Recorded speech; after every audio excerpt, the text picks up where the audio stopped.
Well, good morning and welcome to City Hall. We're going to get started with the invocation and the Pledge of Allegiance. Marty Grubbs is the pastor at Crossings Community Church. I'll ask Marty to lead us in the invocation. Afterwards, I'll ask Councilman Greenwell if he'll lead us in the Pledge of Allegiance. Would everyone please stand? Let's pray. Father God, we thank you so much for the privilege we have to be in this place. We thank you, Father, for our city. We thank you for the way you have brought such good things to this place. And we thank you for the leaders in this room who certainly have been a vital part of what has happened in our community. We thank you for the freedom we share as Americans. We thank you, Father, for the extreme blessings we share as Oklahomans. Today we thank you for the new leaders, these 4 new leaders who have accepted the mantle of leadership to continue to guide our city into the future. We thank you for our mayor. We thank you for those in this room who are so committed to making our city such a great place. We thank you for all these things. Amen. Amen. Please face the flag. Pledge allegiance to the flag of the United States of America and to the republic for which it stands, one nation, under God, indivisible, with liberty and justice for all.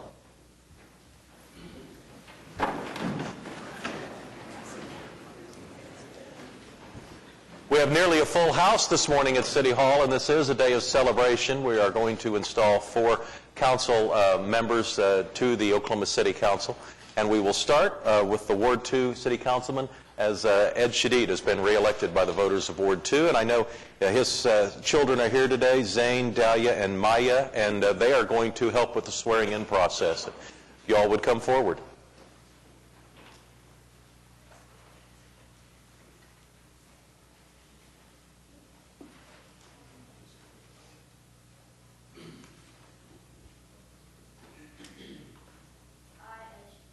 I, Ed Shadid, do solemnly swear that I will support, obey, and defend the Constitution of the United States and the Constitution of the State of Oklahoma, and that I will not knowingly receive, directly or indirectly, any money or other valuable thing for the performance or non-performance of any act or duty pertaining to my office other than the compensation allowed by law. I further swear that I will faithfully discharge my duties as City Council Member of Ward 2 my duties as City Council Member of Ward 2 of the City of Oklahoma City, of the City of Oklahoma City, and as a trustee of the Oklahoma City Environmental Assistance Trust, of the Oklahoma City Environmental Assistance Trust, the Oklahoma City Municipal Facilities Authority, the Oklahoma City Municipal Facilities Authority, and the Oklahoma City Public Property Authority, and the Oklahoma City Public Property Authority to the best of my ability. to the best of my ability.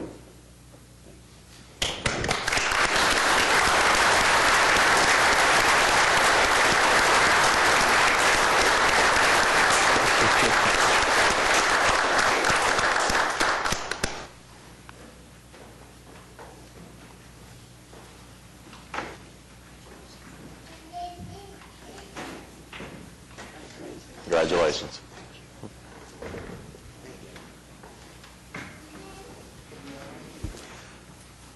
Next up will be the swearing in for Councilman David Greenwell, and performing that ceremony will be Don Richards, as well as Pastor Greenwell's family.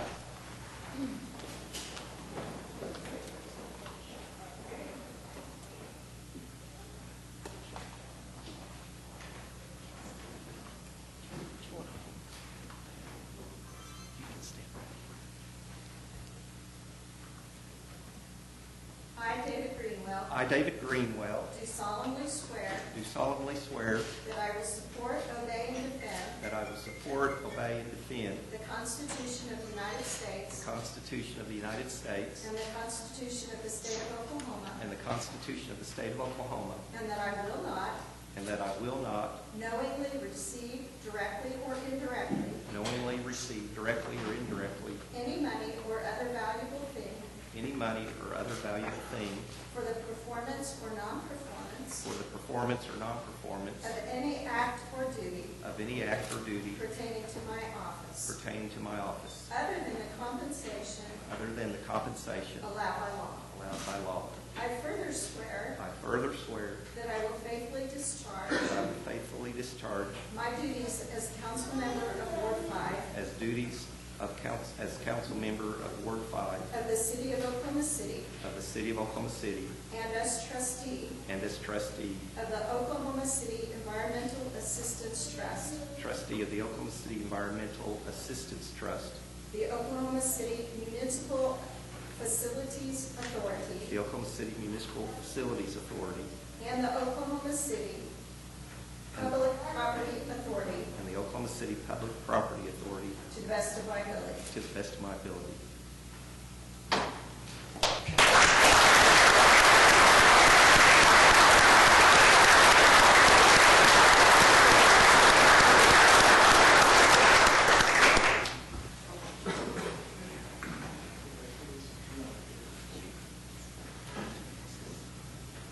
Congratulations, David.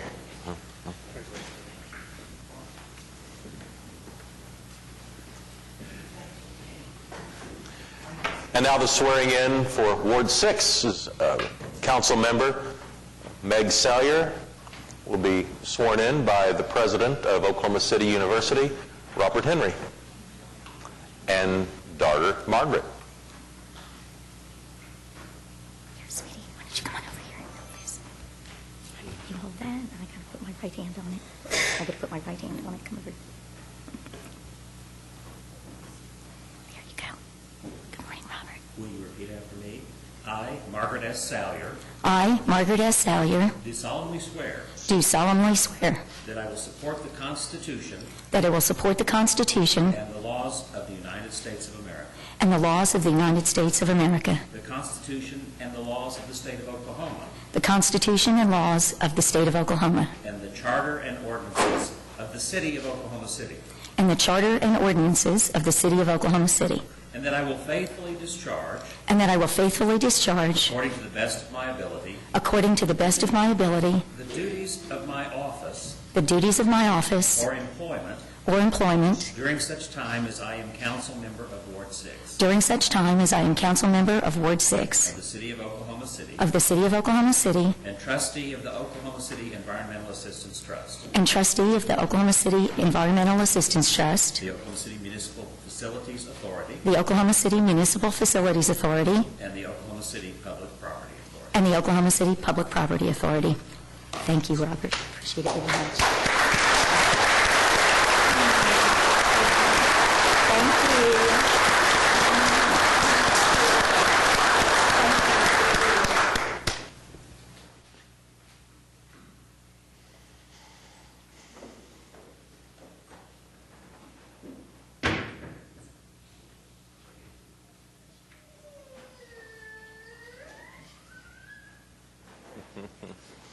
Congratulations.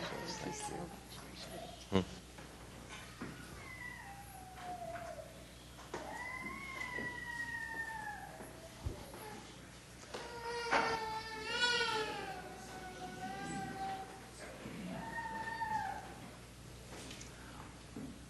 I'll also note that Councilwoman Salyer is completing a 6-month term as Vice Mayor, and there's a token of my appreciation for her filling in at times when I was unavailable to. And I'll note that we begin the new Vice Mayor residency of Larry McAtee. So Larry, thank you in advance for your service as Vice Mayor. At this time, we'll have the swearing in of the new Ward 8 Councilman Mark Stonecipher. And Mark, come on over. I see Debbie is with you, and Mark's going to be sworn in by the City Clerk, Francis Kersey.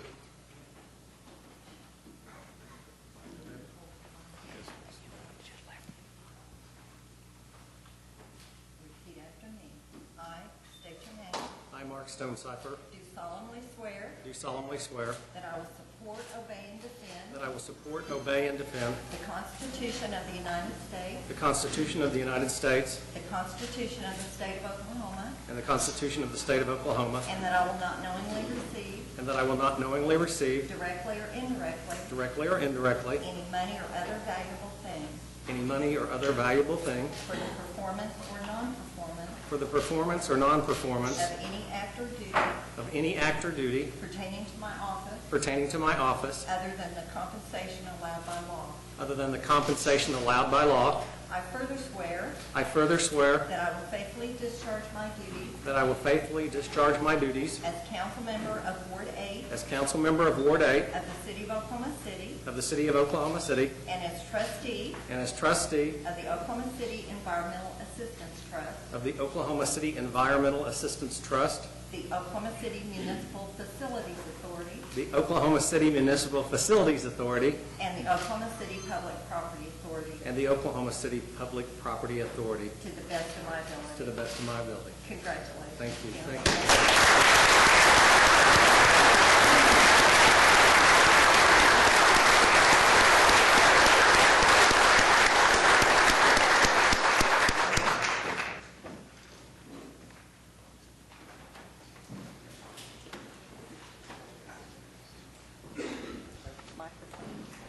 Thank you.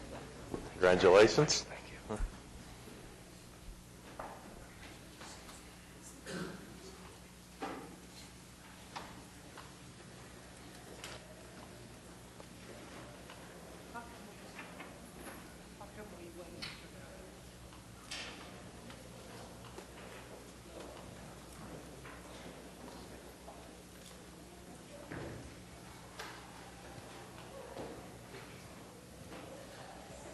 You probably have it marked on your calendar, but this is National Telecommunications Week, for those of you who did not. And we have some members of our city staff who are so involved in part of our communications on the electronic side, specifically with public safety. David, Richard, Andrea, Chris, Stephen, why don't you guys come up? We have a resolution. Actually, it's a proclamation. I'll ask the clerk to read it as we get settled. Whereas emergencies can occur at any time that require police, fire, or emergency medical services.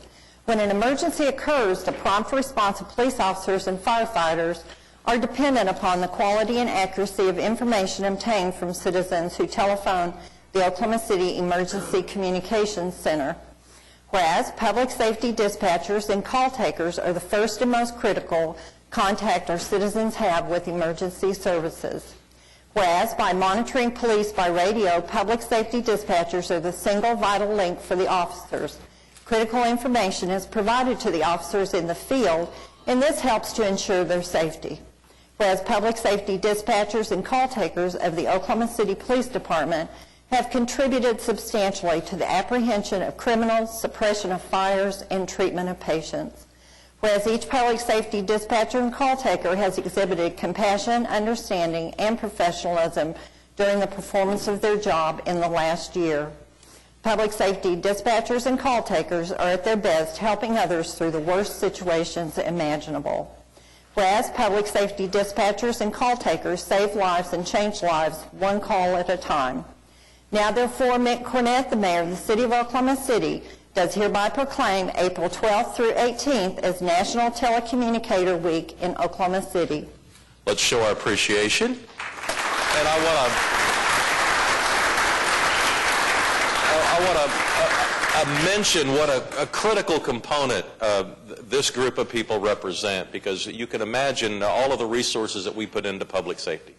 The hiring of individuals, the training that's necessary, the capital expenses, everything from police cars and helicopters to the construction of the new police station that we're building.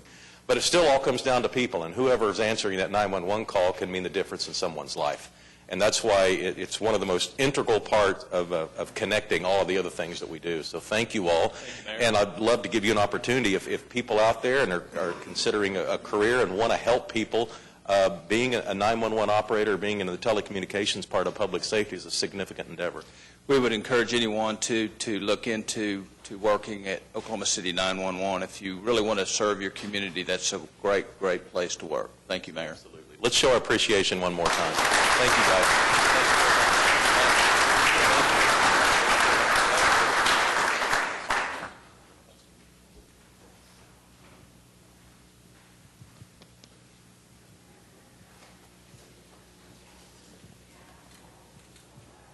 And we have a group of guys here up front that have accomplished something very successfully this past winter. I'll ask the UCO hockey team to come join me up here. Come on up, guys.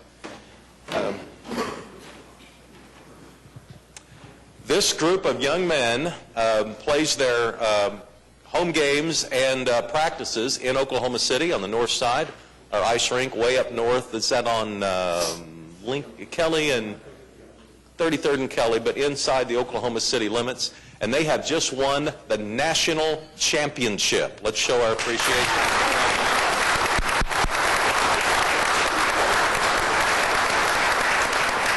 And wait till you hear these statistics. We have a resolution. I'll ask the clerk to read it. Whereas the University of Central Oklahoma won its first American Collegiate Hockey Association National Championship with a 4-0 win over Stony Brook at the OBM Arena in Strongsville, Ohio. Whereas UCO forward Michael Rivera was named tournament MVP. He scored 6 goals and had 2 assists in the tournament. Whereas UCO goalie Torrey Caldwell, forward Josh Wyatt, and defensive-man Matt Prigi were named to the all-tournament first team. Whereas UCO coach Craig McAllister was honored with the 2015 ACHA Men's Division I Coach of the Year Award, presented by Haro Sports. This is the second ACHA Men's Division I Coach of the Year Award for Craig, having also won in 2009. Whereas UCO won a team record 33 games, including an 18-game winning streak. The Broncos ended the season with an overall record of 33-5-1, earned the first #1 ranking in team history, and posted a 14-5-0 record against top 10 teams.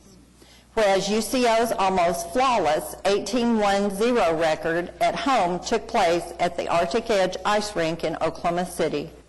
Now therefore be it resolved by the Mayor and Council of the City of Oklahoma City that they hereby congratulate the University of Central Oklahoma on winning its first American Collegiate Hockey Association National Championship.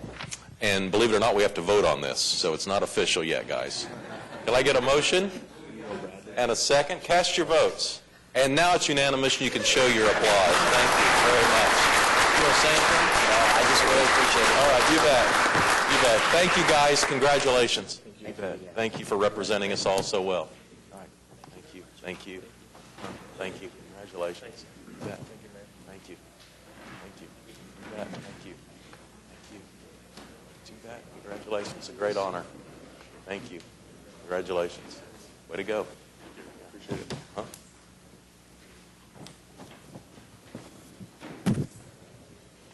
And now we go from the north side of the city limits to the south side. And as many people know, we have a lot of school districts that serve kids that live inside Oklahoma city limits. In fact, there are 24 districts that serve kids that live in the city. And one of the largest districts is Moore Public Schools. And we have our Teacher of the Month who's coming in from the Moore Public School System. It's Lindsay McDonald. Lindsay, you want to come forward? Let's show our appreciation and congratulations to Lindsay. We have a resolution. I'll ask the clerk to read it. Whereas Lindsay McDonald has been named Teacher of the Month for April 2015 to Moore Public Schools and Rotary Club of Oklahoma City. Whereas Lindsay, a graduate of Westmore High School, is a National Board Certified Teacher in World Languages and now teaches Spanish there at her alma mater. Whereas Lindsay is very active in her community, helping with the Moore PTA Food Pantry, the Moore War Run to benefit more student scholarships, and the Westmore Alumni Association Hall of Fame. Whereas, after 2 brave sons survived the May 2013 tornado while in school at Briarwood Elementary, Lindsay joined the Moore Helmets for Schools program and has been instrumental in providing helmets for all Moore students to wear for protection during tornado events. Whereas Lindsay is a phenomenal leader in her profession, serving as president of the Oklahoma Foreign Language Teachers Association and as a state representative to the American Council of Teachers of Foreign Languages Delegate Assembly. She is a contributing member of the Education Association of Moore and the Oklahoma Education Association. Whereas in 2014, Lindsay was the recipient of the Moore Public Schools Excellence in Professional Development Award, and she has been voted Westmore High School Teacher of the Year and Moore Public Schools Teacher of the Year. Now therefore be it resolved by the Mayor and Council of the City of Oklahoma City that they do hereby recognize and commend Lindsay McDonald on her selection as April 2015 Teacher of the Month by Moore Public Schools and Rotary Club of Oklahoma City. Let's show our appreciation to Lindsay. And this also requires a vote, so how about a motion? A second, cast your votes. What do you know? Passes unanimously. Congratulations. I do want to thank my husband because nobody gets this far without having somebody behind them, and so he's pulled a lot of weight with the kids, and that part made me tear up.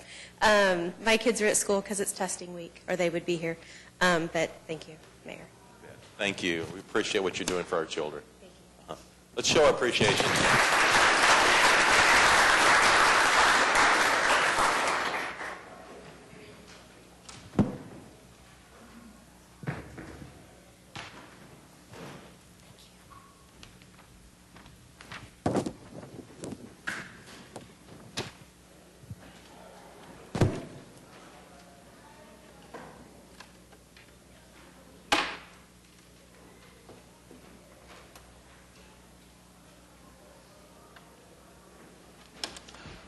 I also understand in the audience today we have some members of Delta Sigma sorority. Would you ladies stand up so we can see you?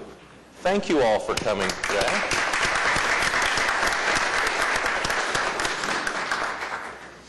All right.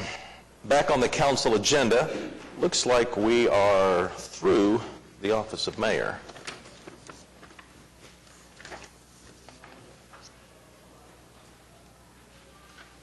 And that'll put us on to item 4, which is the Journal of Council Proceedings. Item 4A is to receive the journal for April 7th, and 4B is to approve the journal for March 31st.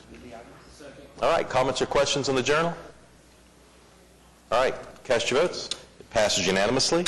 And item 5 is request for uncontested continuances. Mayor, this morning there's several, starting on page 11. Page 11, items 9B1 and 9B2. That's PV 091 and PV 092. The applicant has requested that these two items be deferred until April 21st. So that's 9B1 and 9B2. And then moving on to page 12, under items 9E1, item D, 3221 Pioneer Avenue, west of Abbey Strickland, the owner secured. Item E, 2913 North Woodward Avenue, west of Abbey Strickland, the owner has secured. And moving to page 13, under items 9F1, item D, 3321 Pioneer Avenue, west of Abbey Strickland, the owner has secured. And again, item E, 2913 Northwest Woodward Avenue, west of Abbey Strickland, again, the owner has secured. Any other requests for uncontested continuances? All right, we'll move on to item 6. This is revocable permits. We have 3 today.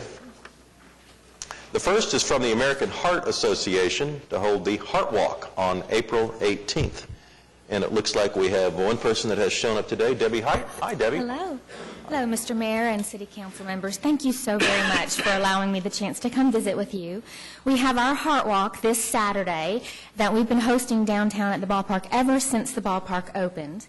And that event is special for us for a lot of different reasons. One is it's allowing us to do our part in encouraging our city to become healthy. We are encouraging physical fitness, and that is a forum where we accept nominations for individuals who've made lifestyle changes, and we give awards out to those individuals, including some potential cash awards for the top individuals making the most lifestyle change. We also honor survivors of heart attacks and strokes. So everybody that you see walking around in that area with a red baseball cap means that they are a survivor of a heart attack and stroke. And we celebrate the life changes they've made and the sacrifices that happens for their families. We also pay tribute to loved ones who have died from the fight. So this is kind of an all-encompassing event for us that either kicks off a company or a community initiative for the year to get healthy, or allows us to celebrate the ones that have. And so we're hoping that you will guide us permission for our permit. All right, cast your votes. Passes unanimously. Okay, thank you. Thank you, Debbie. All right, next up is a request from the Oklahoma City Marathon to hold the Oklahoma City Memorial Marathon, and Molly Bennett is here. Hi, my name is Molly Bennett. I'm the coordinator for the Memorial Marathon. This year is the 15th anniversary of the race. It's April 26th, so just 2 weeks away. Right now we have about a little over 22,000, and registration we will continue registration through the expo, which is the Health and Fitness Expo is April 24th and 25th at Cox Convention, and we will have registrations there as well. So we're hoping to reach where we were last year, a little over 25,000. So we run through 5 wards of the city, and we think it's amazing. We have family members and survivors and rescue workers doing the race this year, so it's a really special year, and we thank you guys so much for your support.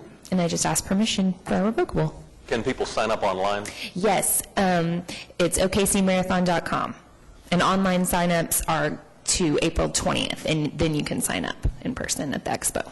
All right, how about a motion? Cast your votes. Passed unanimously. Thank you. Thanks, Molly. Good luck. All right. And item 3 is from the Southwest 29th Business Improvement District to hold the festival Dia del Niño, Ela 29. And that will be held on April 19th, which is just about, let's see, today's the 13th, so 6 days away. Yep. Yeah, Yep. and you must be Emma? I am. Yeah. Good morning. Well, as you know, this is our 3rd year. We've had a very successful first and second years with almost 10,000 people attending each year.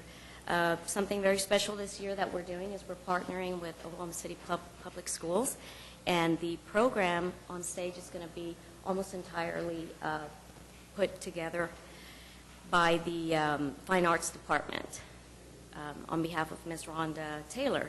So we're very proud to have them, and well, we're going to have all the things that we have every year, typical Latino snacks and activities, some folkloric art and displays, art exhibits from all over the school district, live music, and all the fun stuff that you would expect to see on the south side. And this is for children. This is a Children's Day children. Festival in South Oklahoma City. Children from all over the metro area are invited to come down and enjoy it. That's correct. And it's on April 19th, which is a Sunday this year. That's correct. Heronville Elementary is going to be the host this year, so we're very appreciative and proud to let us do it there. Well, I know this takes a lot of organization, so thank you for your work. How about a motion in Ward 6?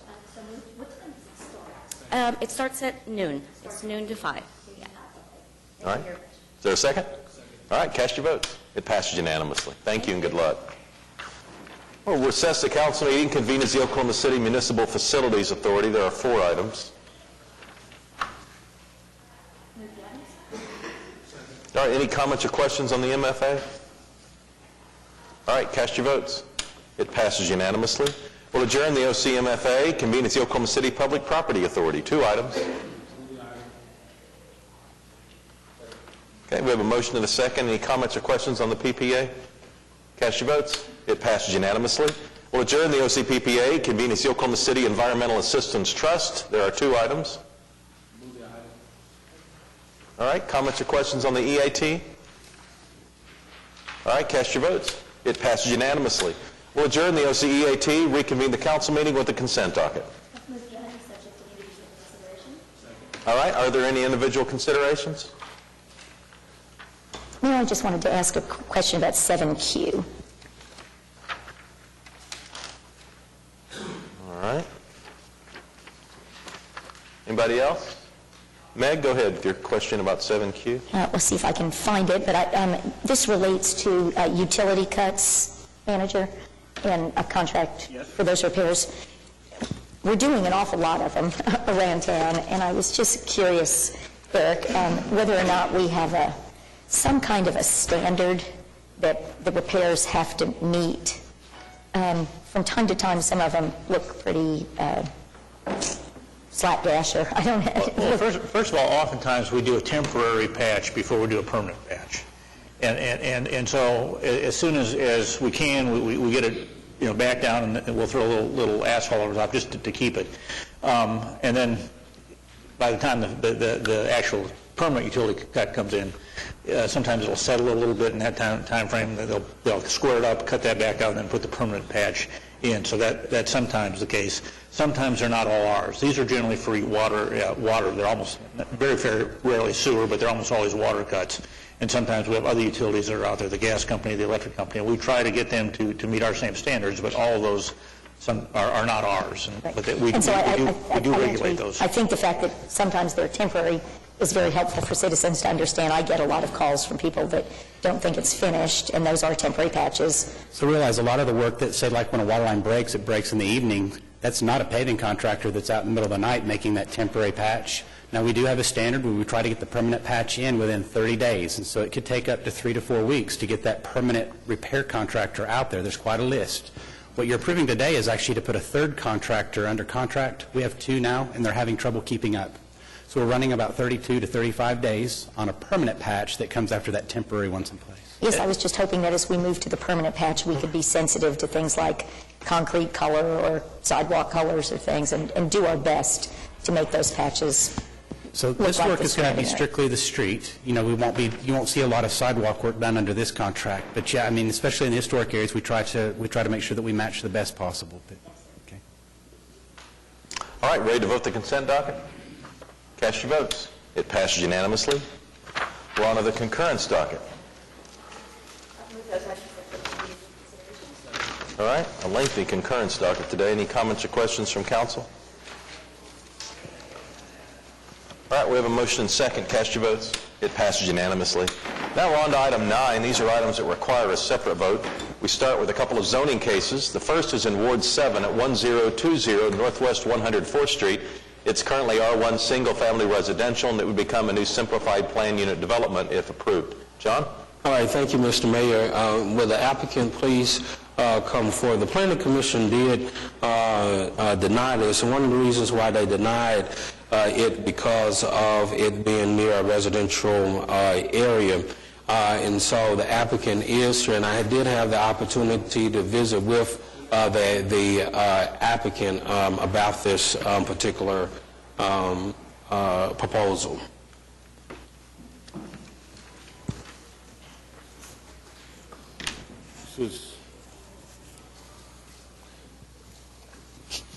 Excuse me, sir, can you give your name? My name is Roberto Lara, and I just present this project for the street. That's a nice project. I mean, a nice looking building for the street.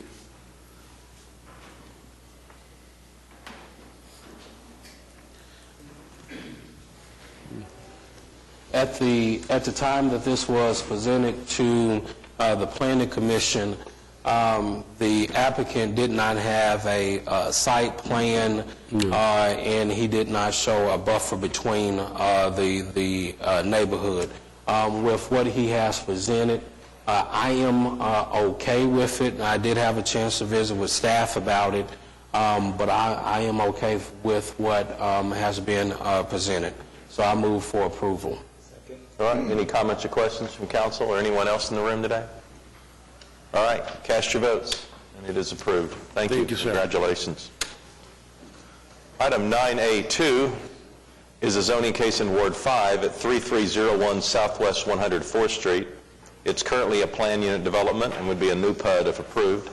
And David, we have one person that has signed up to speak in protest. Okay, thank you, Your Honor. Would the applicant please come forward and present the plan?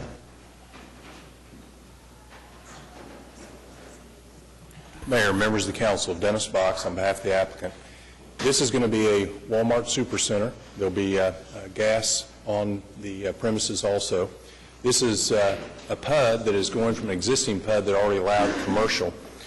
When presented to the Planning Commission had some concerns in regard to off-site traffic issues, and those off-site traffic issues are existing without the Walmart store being put into place. We have worked and want to thank Councilman Greenwell, Planning Commissioner Ellers, and also Jim Couch and Eric Winger. Between Planning Commission and Council, we have worked out some agreements to make sure that the intersection, which has on and off ramps and at the present time no traffic signals, is going to be improved. There'll be traffic signals The off-ramp and on-ramps will be improved. Walmart, prior to working with the city, had approximately $1 million worth of off-site improvements that were going to be put in place. In addition to that, we're now going to make improvements that'll go the entire length of 104th over to the intersection. And in addition to that, there'll be a donation agreement that will come on this council's docket within the next week or two, where we're going to provide another $150,000 to the city of Oklahoma City for additional improvements. The existing zoning, we think, is appropriate. We, as indicated, you could put a Walmart on the existing zoning, but we want to have the opportunity on seasonal displays to have some outdoor sales. And the only other difference between that and what is before you, the existing zoning would allow for a 50-foot sign along the interstate. We have done an analysis. There's a bridge south of 104th, so we would like that sign to be 60 feet in height and not 50. Other than that, we're excited about this location. We think it's going to be a nice addition for Oklahoma City. It's going to take care of some of the sales tax drain that rolls both to Moore and Newcastle, and we're here to answer any questions. We have Josh Fair with Walmart is here. Terry Haynes, engineer in charge of the project. Jeff Suchan, architect, and B.J. Hawkins in regard to traffic. So we're here to answer any and all questions that you all might have. But again, thanks to the city staff, both Jim Couch and Eric Winger and Councilman Greenwell, for working with us. And we think this is a good opportunity to solve what's an existing problem at the intersection and also provide for the kind of sales and service that South Oklahoma City deserves. Dennis, would you be able to show the photograph of the revision to the on and off ramps and how that will come into being? I'm going to have Terry Haynes address the on and off ramps. And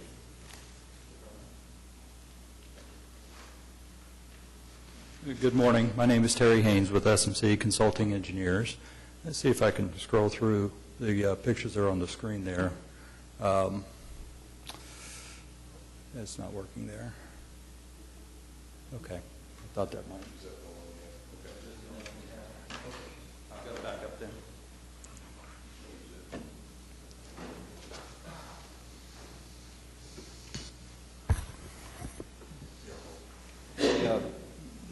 The improvements that are proposed are along 104th Street. Directly in front of the property is Walmart's responsibility because of the generated traffic and also the projected traffic to the future, and to allow for the existing 4-lane 104th Street to be widened to provide a westbound right turn lane into the commercial development, and also a eastbound left turn lane into the development. And at that intersection of the main driveway will be a traffic signal. Those were initially presented to the Planning Commission as Walmart's responsibilities, with the traffic signal and the lane widening. In addition to that, under the existing conditions of the on and off ramps to I-35, existing conditions shows that it was a low level of service, a poor level of service. Those two intersections where the existing ramps are need traffic signals today without any type of development out there. So what we proposed and worked out with Mr. Couch and Mr. Winger is a change of the access, especially on the east side of I-35 with the on and off ramps. Tie in the on-ramp on the north side of 104th Street to a new frontage road. The frontage road will be built as part of this development, paid for by the developer of this project, not using any type of city funds.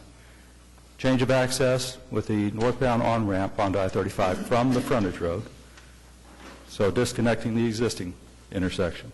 On the south side of 104th Street, we also propose a change of access off-ramp, change of access to the existing frontage road on the south side of 104th Street.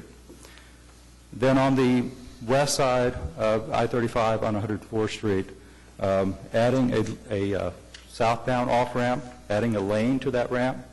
Right now it's just one lane. It's stop controlled. It doesn't function very well today.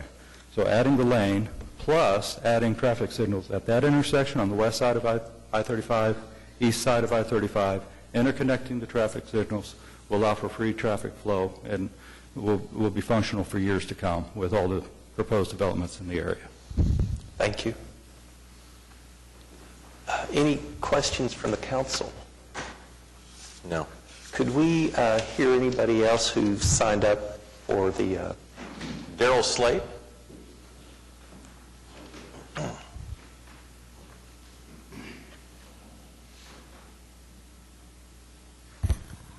Good morning, Council. Daryl, I will need your name and address for the record. Yes, sir. Daryl Slate, 12620 Jasper Avenue.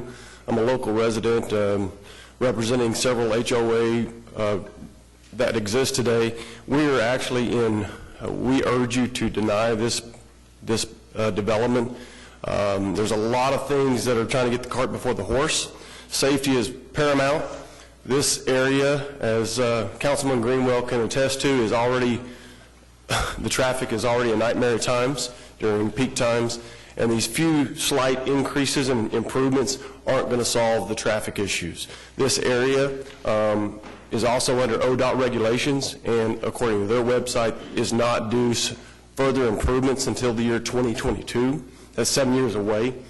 That's a lot of flow of traffic on an overused interstate system currently today. The other thing is this key critical piece that they keep talking about on the service road that's going to be developed by others is only going to be developed in stages.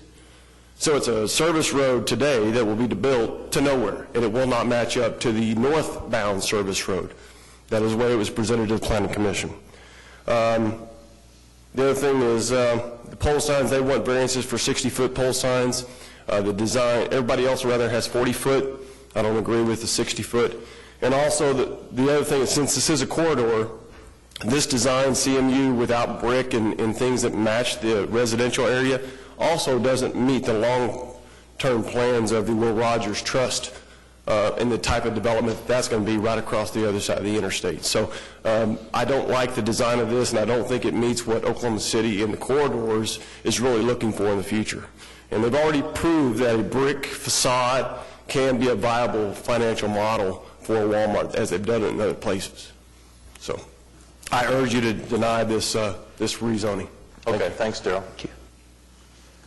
Dennis, would you or one of the other members with you address the landscaping and the facade on the building?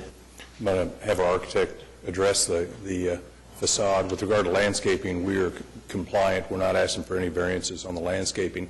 With regard to the statements just made in regard to the improvements on the on and off ramps, that is one of the things we worked out with the city, where that will take place quickly and won't be a 7-year delay. With regard to the architectural standards, we have modified the building, and I'll let you take it from there. Good morning. Jeff Suchin with LK Architecture out of Wichita, Kansas. I'm here to talk about the building architecture here.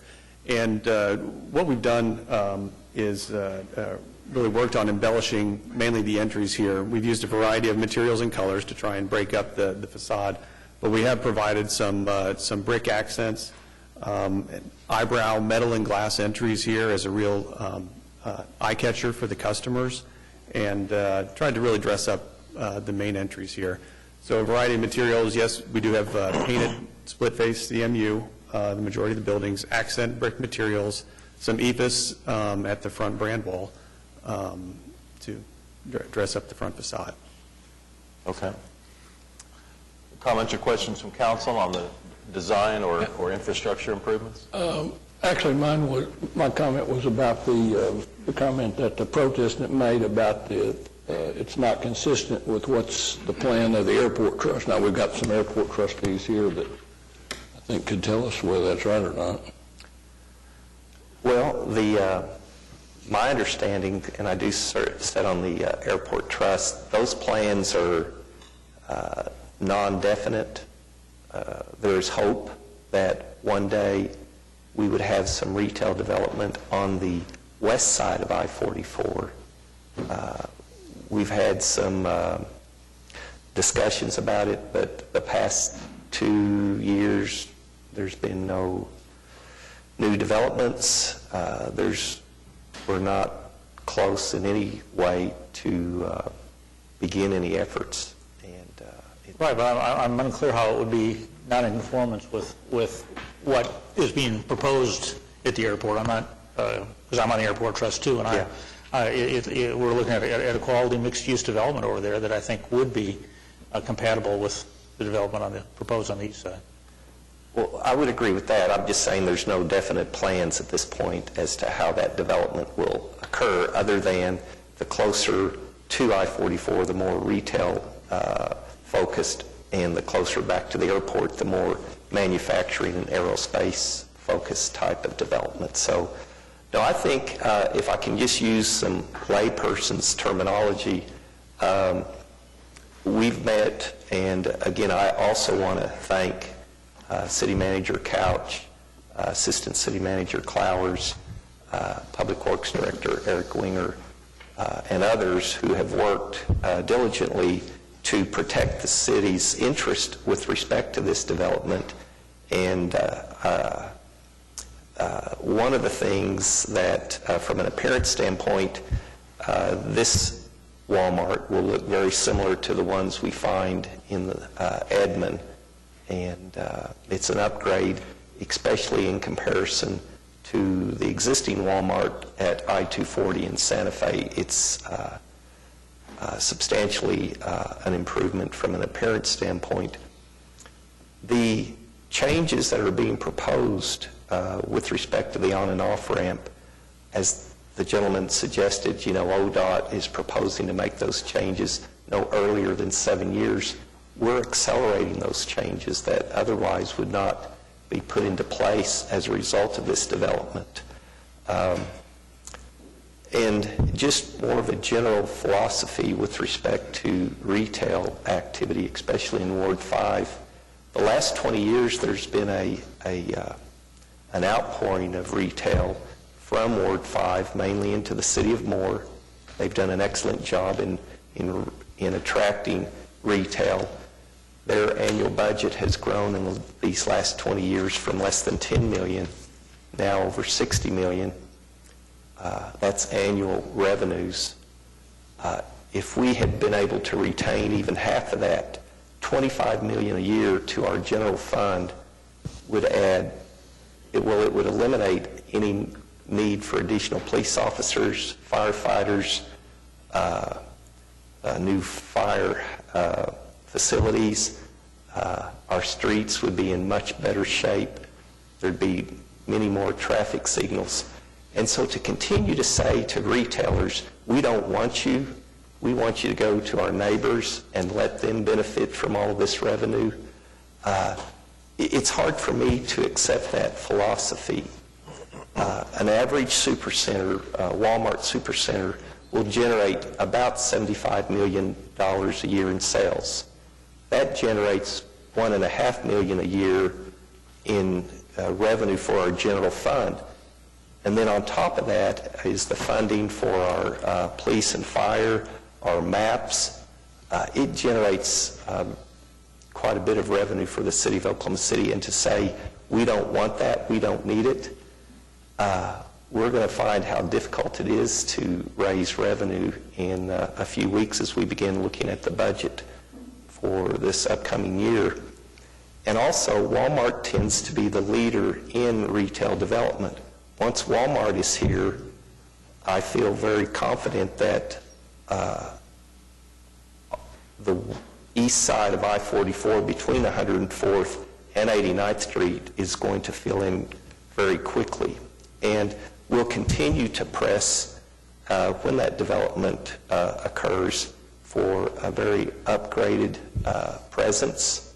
We want to keep the retail here in Ward 5, and we want it to have the appearance that everybody is proud to say we're a part of Ward 5. So the concerns, I recognize those that have been presented, I share them, and I think we've addressed those appropriately with respect to this PUD. So I would move for approval of this application. All right, we have a motion and a second. Any comments or questions on the item before we vote? All right, cast your votes. It passes unanimously. All right, we're on to item 9C. It's a couple of parking issues. The first is in Ward 2. Ed, looks like this would make some 45-degree angle parking on Western. Is anyone here hoping to speak on item 9C1? All right, we're voting on 9C1. Cast your votes. Passes unanimously. And item 9C2 is a parking issue in Ward 6. This would remove a couple of 2-hour time limit parking on the west side of Broadway. Meg? Yes, Mayor, this relates to the block just north of 10th Street on Broadway, and it's about 130 feet. I think, Clerk, there may be a typo in the memo. It talks about full-time passenger loading zone, and then in the fourth paragraph, it says at the same meeting, they voted in favor also of a passenger loading zone, and I think they must mean commercial loading zone. So I think they did both things in this memo, but it's an attempt to help facilitate passenger ingress and egress from the Broadway 10 restaurant. I'd move approval. All right, we have a motion and a second. We're voting on item 9C2. Cast your votes. It passes unanimously. Item 9D is a public hearing regarding dilapidated structures. Is there anyone here hoping to speak on any item listed under 9D? All right, how about a motion? Cast your votes. It passes unanimously. Item 9E is a public hearing regarding unsecured structures. Is there anyone here hoping to speak on any item listed under 9E? All right, how about a motion? Is there a second? Cast your votes, and it passes unanimously. Item 9F is a public hearing regarding abandoned buildings. Is there anyone here hoping to speak on any item listed under 9F? All right, how about a motion? Cast your votes. It passes unanimously. Item 9G is an item that's been before the council before, and this is in Ward 7 with an opportunity to help out the Science Museum of Oklahoma and its continual efforts to kind of work on the traffic flow in that area. John? All right, thank you, Mr. Mayor. Has anyone signed up to speak? Madam Clerk? All right, thank you. I move for approval. Second. All right, cast your votes on 9G. It passes unanimously. Item 9H, I understand we do not need executive session, so a motion to approve would be in order. Cast your votes. It passes unanimously. Item 9I, I understand we do not need executive session, so a motion to strike would be in order. Cast your votes. That item is struck from the agenda. Item 9J is claims recommended for denial. Just one item listed. Is there anyone here hoping to speak on that item? All right, how about a motion on 9J? Cast your votes. It passes unanimously. Item 10 is claims recommended for approval. Is there anyone here hoping to speak on any of those items? All right, how about a motion? Cast your votes. It passes unanimously. On to items from council. James, you have anything for us? Councilman Shadid, I know you have a presentation from the municipal council at your request. No, you might go around the horseshoe. I've got to find Cindy. She's running the slides. All right. Two quick things. One, sad with the passing of longtime resident Representative David Dank. He was a friend of the city. He never lost the compassionate side. I know we throw around compassionate conservative, but he really was an advocate for the taxpayer, but never lost that desire to make government better, and just very sad with his passing. And it's unfortunate that when you look for somebody to pass the baton at the legislature, there really isn't anyone who can just step into his shoes. But he asked questions, and I think that's to be lauded. How will that seat be filled? Is it? I'm pretty sure it's a special election. We'll call a special election? Okay. The second thing is I read a report this Sunday about a sales tax initiative coming together at the county, and I don't know how to respond. I don't know. The newspaper made it sound like it was kind of further along than maybe it is. I just want to express, Jim, that in future meetings, how worrisome I think that is. How I know that we're all subject to hyperbole. Sometimes we get 3 or 4 emails and we tell you everybody in my ward is against. But I literally, over the last couple of years, really have talked in numerous neighborhood association meetings to hundreds of people, and the response is uniformly negative to that idea. And I think it's, given that we're the only state in America where cities can't access property tax for operations and maintenance, to hear a proposal for a 1/2 cent sales tax, which sounds permanent, 25 years, where the bulk of the sales tax is for operations and maintenance, not capital improvements to build a jail, just I think would have profound implications for the city of Oklahoma City, who's so dependent on sales tax. And I just want to, if you're in future meetings, I just want to relay how I think opposed the constituents of Ward 2 are, and certainly how concerned I am. It feels like it's to build, maybe a second police force with so much of it dedicated to operations and maintenance. I think 98% of the people in Oklahoma County live in a municipality. They're not in unincorporated land. So 98% of the people in Oklahoma County have a municipal police service. And there really isn't a need for that kind of expenditure. I think some of the money that's been spent at the county level, frankly, feels wasteful. SWAT teams and huge military vehicles that you would use to pass through IEDs. I mean, it doesn't feel as responsible as it could be. The other thing is that the video that surfaced last week, where once again we're on not just national but international news, where the sheriff deputies accidentally reaching for a taser shot an individual in Tulsa. But it's interesting that when you read the international news, they talk about the deputy, and then they immediately start lumping the police in, so it's guilt by association. The training that's done in the reserve system at the county level is very, very different than the training Oklahoma City police officers receive. And I think that if the people of Oklahoma City need more manpower, need more police services, that should come through the city of Oklahoma City.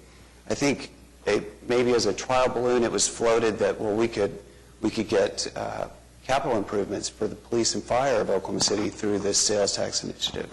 We've had a bond with the voters of Oklahoma City, and we've had similar initiatives, and I just feel like if we needed those kind of capital improvements, we could do our own sales tax, and that doesn't need to come through the county.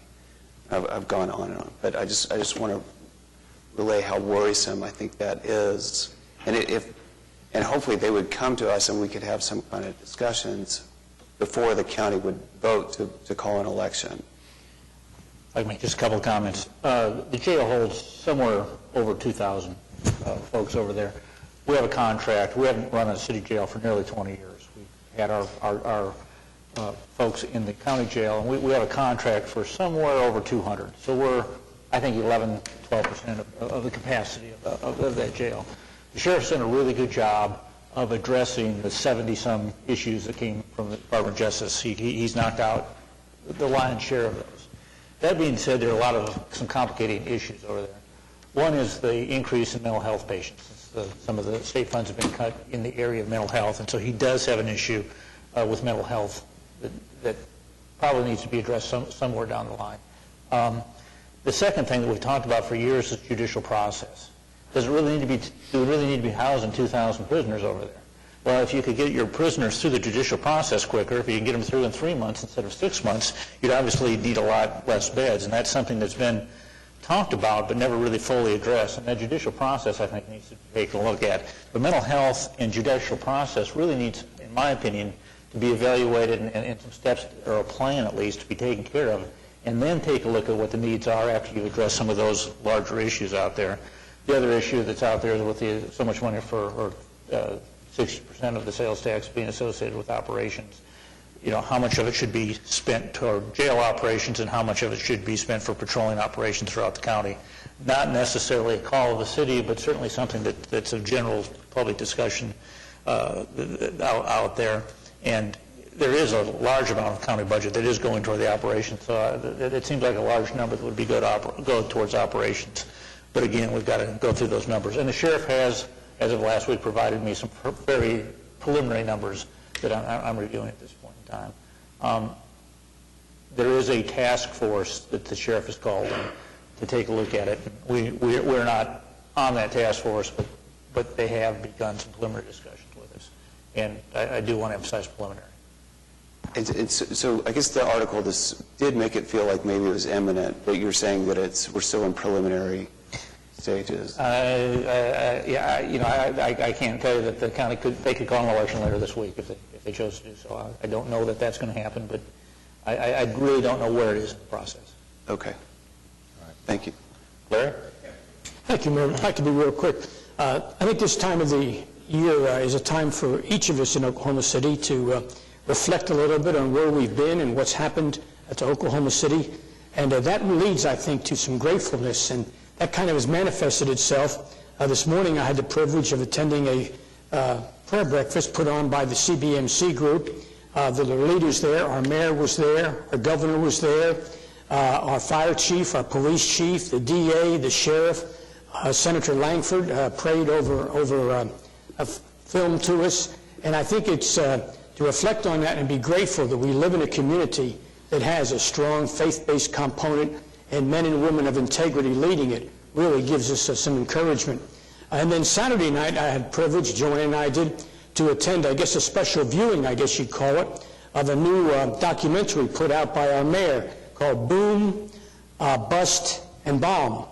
And that kind of depicted the trend or the track that Oklahoma City's been on since the middle 70s up to the bombing in the Murrah building 20 years ago this month. And again, to reflect on where we were, where we are now, and the character and the dedication and the vision of the people that got us here, really, I think, stirs up a matter of gratefulness in my heart to be a part of Oklahoma City. And congratulations to you, Mayor, on a very well-done documentary. Thank you. Pete? First, I'd like to echo Councilman Shadid's comments about Representative Dank. He really was, at his death, one of a kind in the legislature in terms of his willingness to ask hard questions, and he will be difficult to replace, I think. I'd like first to have, he has a great deal, he and his wife both provided many years of service to Oklahoma City and to this community, and I'd like a formal something. I think we're working on it already, but I'll make sure that we are. I'm sure you probably have, but I just think he's, I know we don't do that for everybody, but he's one of those people that really has stood up over the years, I think. I didn't always agree with him about things he stood up with, but I admired his courage to continue to ask those questions because most of them mattered a great deal to the future of Oklahoma City and the future of Oklahoma. The second thing I have is a comment about an editorial that was in the paper this week concerning the state's declining funding of the Oklahoma School of Science and Mathematics. The School of Science and Mathematics was brought to Oklahoma City as a result of an effort spearheaded by Oklahoma City in 1985 or 1986, whenever it came here. In fact, I chaired that committee that brought it here, and it was that substantial financial sacrifice to the city that it came here. Very competitive situation between a very prominent state senator from Stillwater who wanted it in Stillwater and the Oklahoma City community.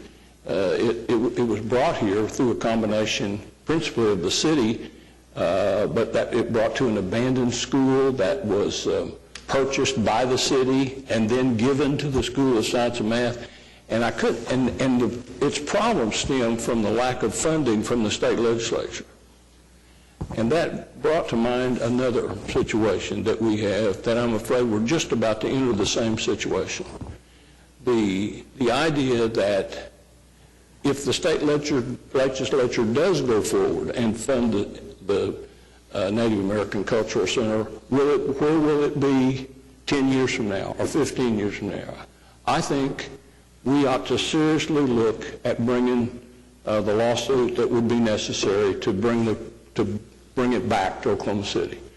It may not wind up being the same as it would be if they put in the $40 million, But we have a record, as Councilman McAtee alluded to in your documentary, we have a record of making things happen and making them happen right. And it might delay a little while. But if we do it, if it's brought back to Oklahoma City and we do it, we'll do it right. It'll open, it'll do what it's supposed to do, and we won't be relying on some fight between rural and urban or Oklahoma City and Tulsa or some other matter that creeps into what happens at the legislature. I think it's seriously time for us to, they're still in session, they've got time to do something, but I think if they don't do something quickly, and I'm frankly to the point where I'm not sure I want them to do something. I understand that's heresy when it talks about coming up with the rest of the money. Well, we'd have to come up with the money. But I think the School of Science Math is a perfect example of something that is an absolute jewel for the city, I mean, and for the state. And their refusal to fund it now is going to cause, the only way it's going to stay open is they're going to have to start selling it to out-of-state students who will pay tuition in order to make it work. And that's not what we did. That wasn't the purpose of it. That wasn't the goal.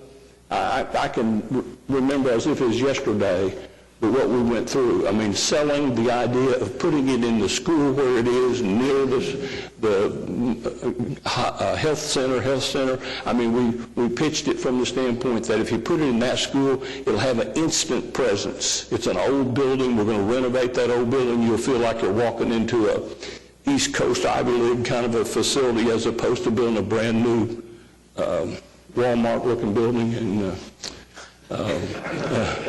And I just think it's important that we take a stand. I'd like to see that added to our legislative agenda because when I read that, I was sick about the School of Science and Math, but the premonition that I've had for the last couple of years concerning the funding of the Native American Center was just all over it, I thought. It's a perfect replica of that same thing. Yeah.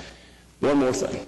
They opened a business incubator at Plaza Mayor this week that was just absolutely very, very impressive. It's they took the old Dillard's, where the old Dillard store was at the old Crossroads, and they made small spaces that are metal that can be expanded, and they're going to plant a business. They are planting. They already have a couple of businesses in there of business incubators. They're going to provide, the SBA's involved in it, all kinds of agencies are involved in it, and they're going to provide an opportunity for somebody that has a small business, that kind of a business is pretty traditional in the Hispanic culture, I understand, the little small shop. And anyway, they're going to provide, but it's not just located, I mean, it's not just designed just for that. But it is a really good idea. It's going to, once we get a few more shops in there, it's going to have a vibrancy that's going to be necessary to push it over the top. Anybody's got a time to go look at it, if you're going out South Oklahoma City to see the landfill or look for dead bodies at Draper or anything, any reason that some of you might want to come to South Oklahoma City, you ought to drive by and look at it because it's a great opportunity. I mean, it really is going to be something that's going to give people a chance to do something they couldn't do otherwise. All right. David? Meg? I don't know how to follow that up. I'm going to say those of us that represent Ward 6 on the council, represent South Oklahoma City on the council, take some exception to that, Pete.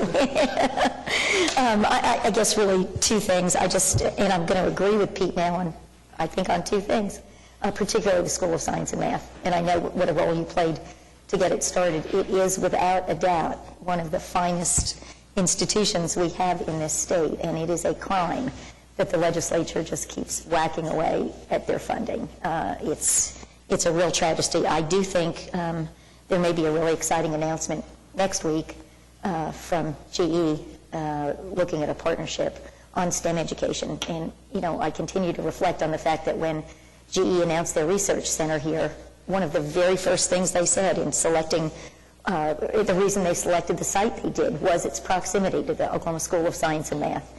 And so I think there's going to be a great opportunity for those young folks. But they need increased funding, and Dr. Wang is doing an awesome job out there. And it's disappointing that they don't get the kind of support they need from the legislature. April 19th, Sunday morning, is the 20th anniversary of the bombing of the federal building, the Murrah Federal Building.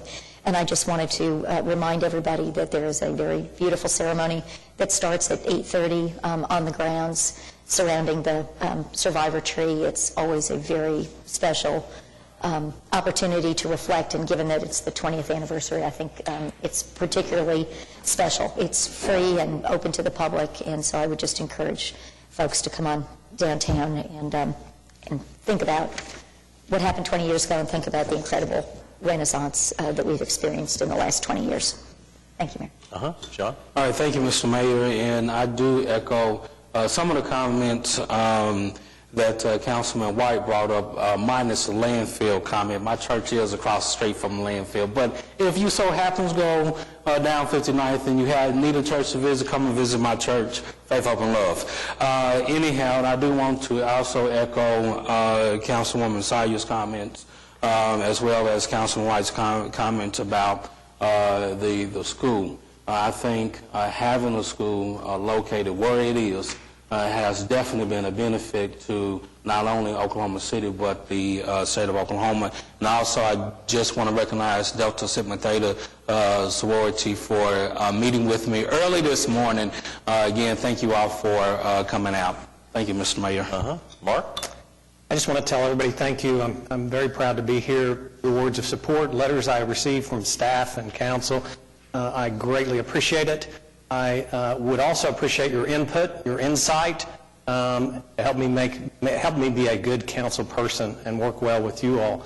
The second thing I'd like to briefly say, if it weren't for Pat Ryan, me calling him about 8 or 9 years ago on an HOA issue, I would not be here today. And so I want to thank Pat Ryan, but more importantly, I want to thank his wife, Grace. She gave 10 years of great service too, and I thank them both, and I hope Pat will remain active in city government. Mark, thanks. I think we ought to do something about Pete's comments on the School of Science and Math, whether it's, I mean, we can easily add it to the legislative agenda. There's the three of us with Larry, Pete, and I serve on that. Or we could have a proclamation come before council or a resolution that we could vote on. We're in this session, so, our legislative agenda usually is done in kind of the off-season. Right. But this is kind of a mini emergency as far as showing our support.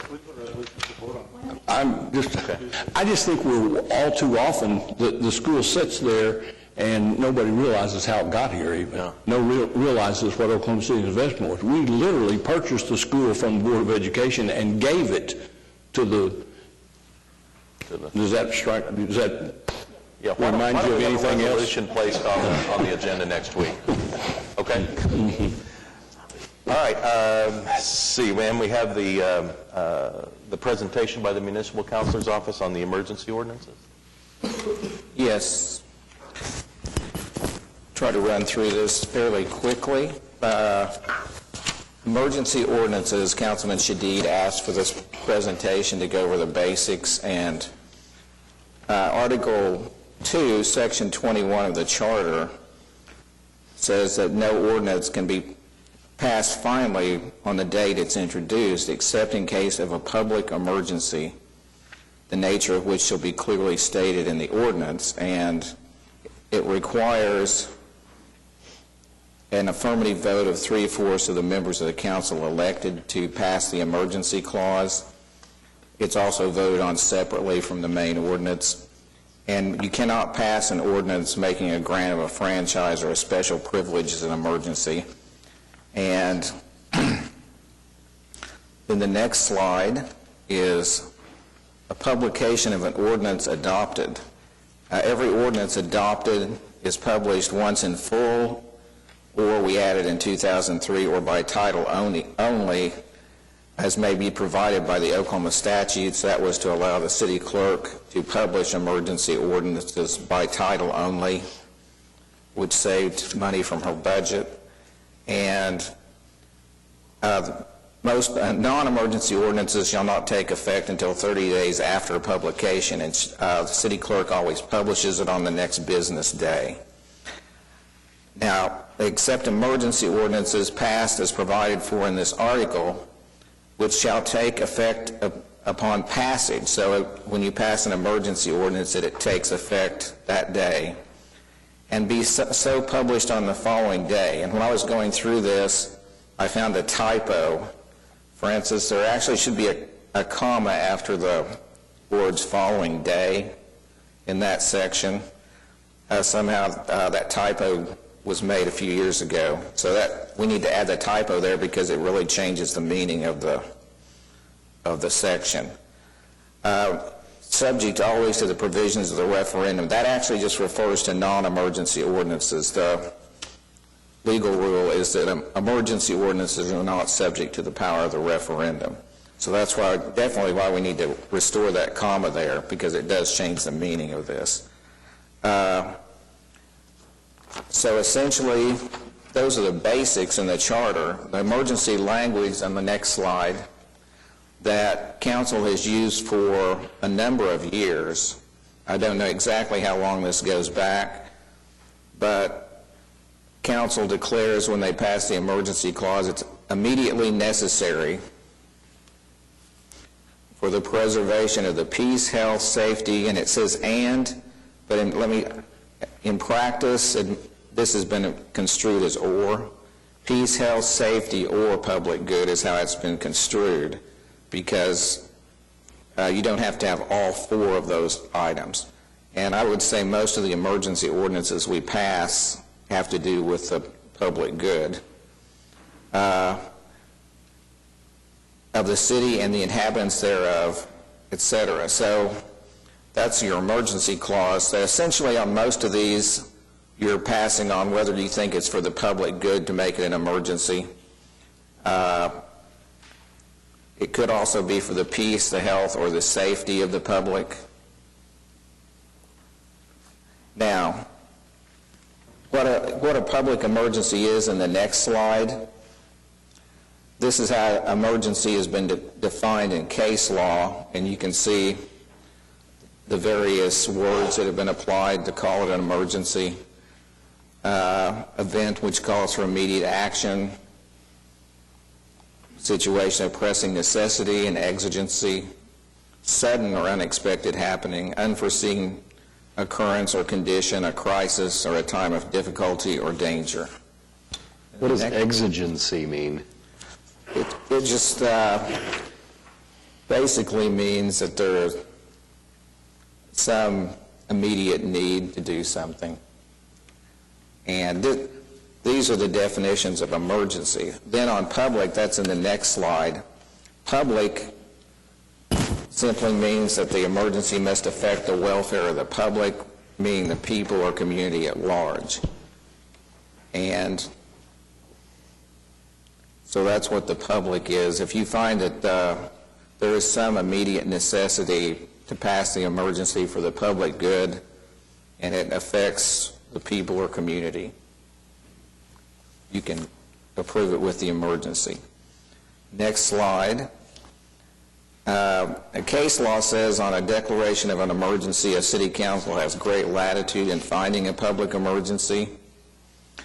The city council, in determining a public emergency, may consider all current factors it chooses to consider, and which it determines may affect the peace, health, safety, or public good of the people of the city of Oklahoma City.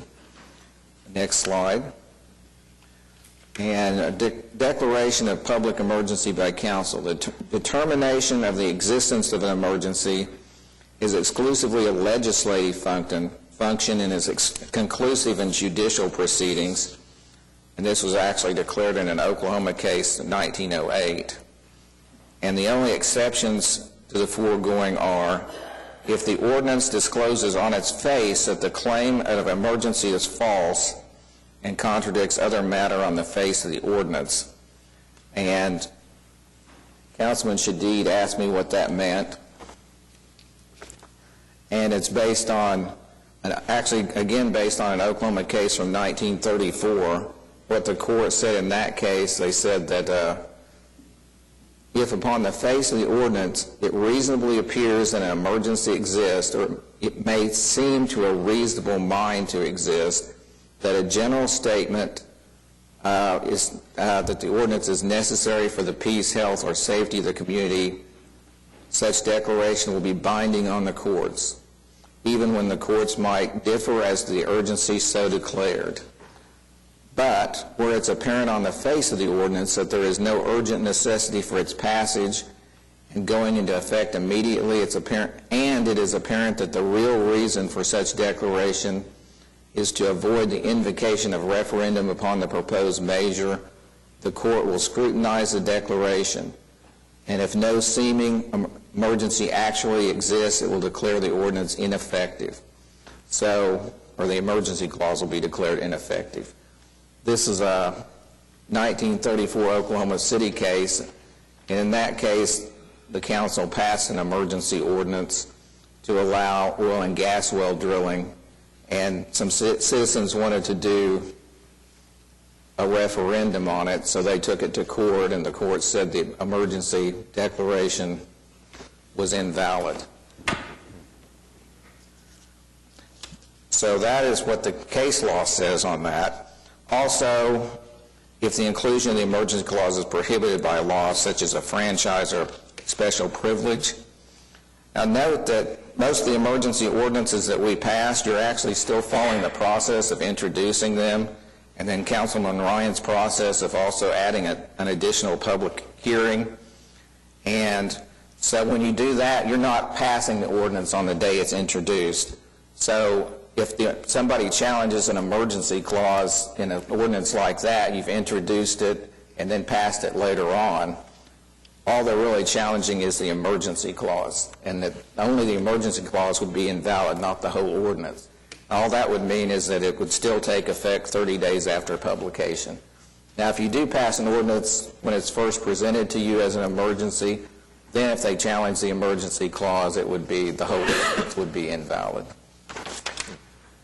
So then, now types of ordinances for which the emergency clause should always be used, and I'll tell you the reasons for this in a second, but it should always be used for ordinances which are compilations of rules and regulations, because this will allow the clerk to publish it by gist or summary, which saves a significant amount of tax dollars.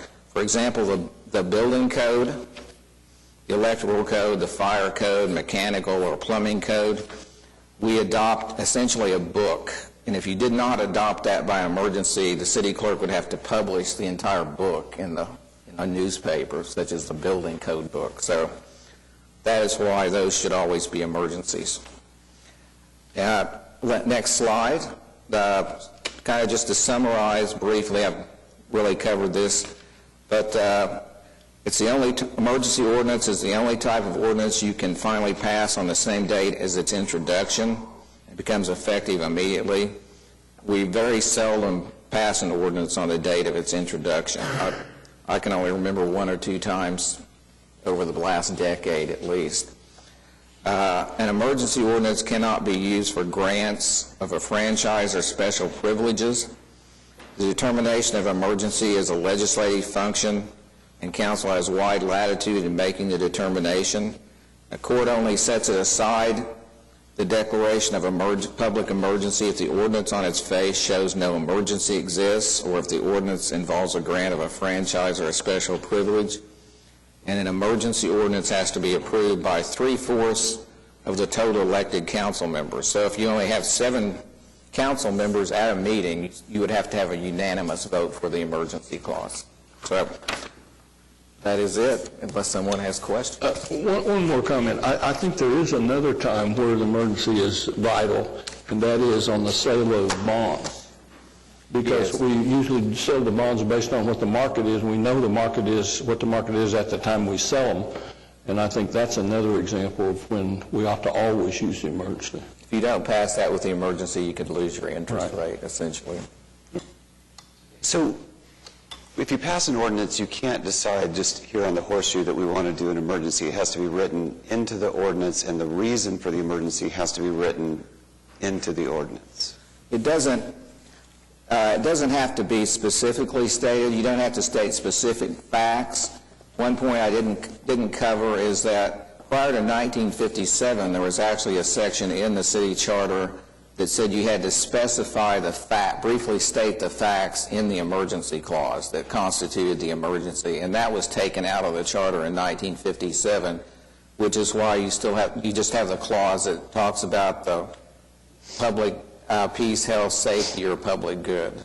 So that's why it's a more general declaration now than it was prior to that time. So you don't have to clearly state in the ordinance why it's an emergency? You're clearly stating that it's emergency, immediately necessary for the public peace, health, safety, or public good. But you don't have to explain. You don't have to have facts to back that up. Have we been putting that in ordinances that we've been passing as emergency? No, this clause that you see here is the clause, that's emergency clause used for all ordinances now. It has been for as long as I can remember. It seems like most of the time we use an emergency, it's for a zoning case, it's not the introduction of an ordinance. How does that? For a zoning case, that is, council can judge that there's something about the zoning case that necessitates the passage of an emergency clause, and all of those has gone through the full process. So if you pass the emergency clause and someone challenges it, it just means that the emergency clause is invalid. It may be, if they successfully challenge it, then it could be subject to a referendum, but you have to get, in 30 days, you have to collect enough signatures based on the last 25% of the last mayor's election. So, for example, right now we had about 12,000 votes. So someone would have to get, it was 40,000 votes. Someone would have to get 48,000, about 12,000 signatures in 30 days to do a referendum petition. So, but that case law from the 30s would indicate that you couldn't use an emergency clause to block a referendum petition. That you can, but the emergency clause is still going to be presumed valid, so you have to challenge that in court first. But there's existing case law that says that's not a valid reason. Right. It's not a valid reason just for an emergency to block a referendum petition. What is the special privilege? Franchise or special privilege? Well, franchises like the franchises we passed for Cox, OG&E, and ONG. Special privilege is not something I'm aware that has been passed since I've been here, but I think it's probably, it goes back to the original charter, so it's probably referring to something similar to a franchise, but something like that. All right. Thank you very much. Kenny, can I just say something about procedurally, the current way we're doing it? All zoning cases and street closings contain the emergency. They're given to you with the emergency. It's your choice on whether you approve them or not. All amendments to the code, to the Oklahoma City Municipal Code, do not contain emergencies unless the city manager requests an emergency be put on the ordinance. So that's why you see some without emergency presented to you and some with. That's just our current procedure. So every zoning case that comes to us has the emergency, Yes, sir. and then we opt at the time. Okay. That's the manager's procedure, right? Okay. I feel partly responsible for this discussion based on some comments I made recently about the emergency, but I give you some background on my feelings about it is that from the time I was on the council in the 80s until I came back 10 years ago, there was a dramatic increase in the number of emergencies. In the 80s, it wasn't routine. It wasn't just something that was given to speed up the process. We would ask people a little bit about what they needed it for, and it was kind of a decision. It is almost like a gift now. I mean, somebody wants it, you ask for it, you get it. And that struck me. But what really struck me is we had a situation, I can't remember what it was, where there were a number of protests and emergency was asked for. And that really is what troubles me the most is if we would ask for an emergency on a case with an emergency. I mean, on a case with protestants, because the whole business about the ordinance is not going into effect for 30 days is based on the fact that the people have a right to protest the ordinance, and it gives them 30 days to do that. When we cut that off by the emergency, I think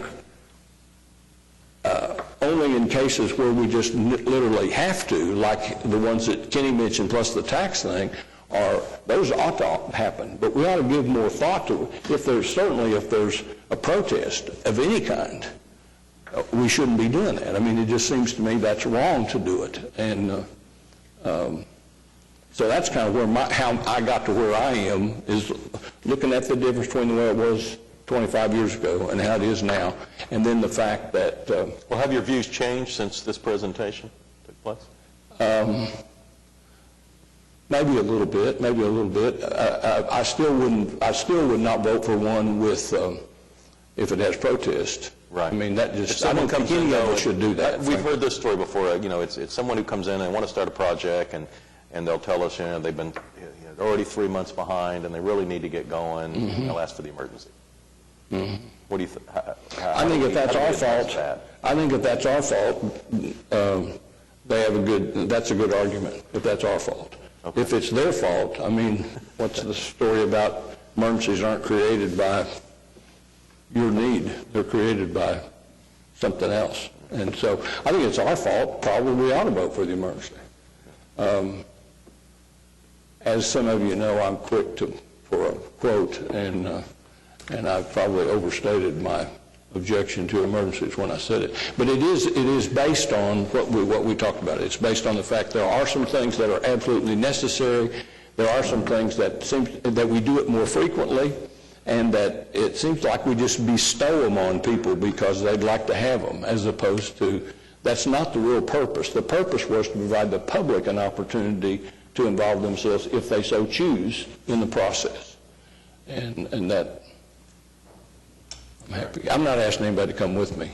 So, Your Honor, I appreciate Ed asking for this presentation because it helps me have a better understanding, and now I'm even in more agreement with Pete that on most instances, these zoning cases, there's really no need for an emergency clause from my perspective, especially based upon the definition that Kenny gave us this morning. I rarely have seen a situation. One final comment. Us accountants get criticized for the subject matter we deal with as not being too exciting. This presentation this morning came close to And for that very reason, I would like to thank Cindy Richard for preparing this slideshow for me and running the slide projector. All right.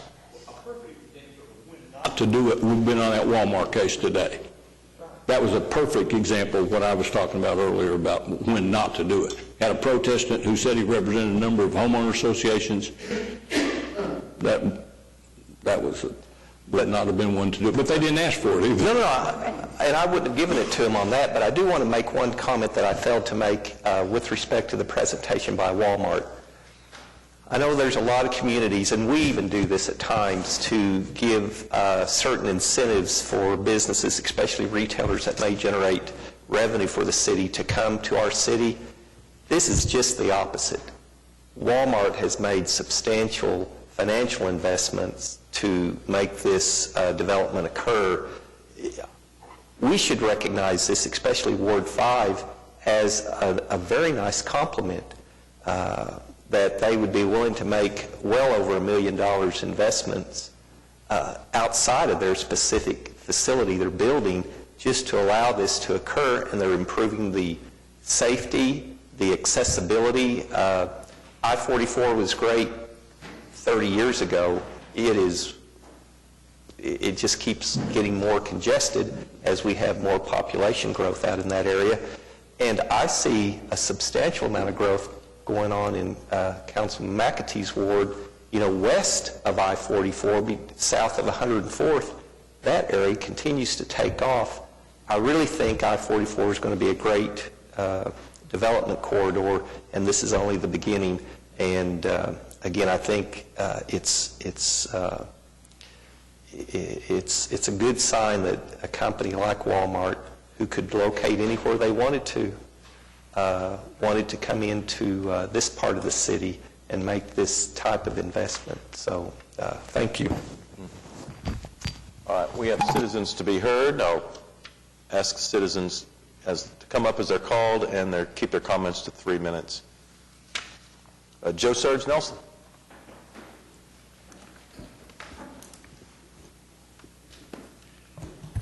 I was going to read this thing, but I'm going to just stick to a program. You all have had a long agenda. Compliment you on your election. And probably before you leave this meeting, you'll dislike me like everybody else. And that's for a joke.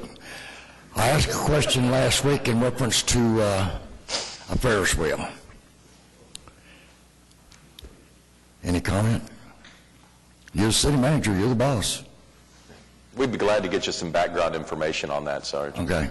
Well, the reason I asked that is I remember here a couple of weeks ago, 3 or 4 weeks ago, Ward 6, Ms. Sawyer had made reference to the media that our former mayor was bringing the Ferris wheel here. And I think last week, in your absence, I brought it up. And some years back, the city council had made the item of the Ferris wheel part of their agenda, that they were going to buy one and bring it, I'm assuming, to Oklahoma City, our fair park at the time. And I do have records of all this, so it's neither here nor there. I guess what the biggest problem, the second thing is, since the air park itself supposedly is owned by our former mayor and his constituents, would it be too much to presume to ask the question, where are our helicopters? Are they still there, or have they been moved to the newer locations? We own property down there. We own the helicopter park, part of that airport, and always have. Okay, that's all. That answers, but we own it. As long as we own it, that answers my question. Gentlemen, I appreciate it very much. All right, thanks, Sarge. That's it for today. Ready to adjourn? All right, we're adjourned.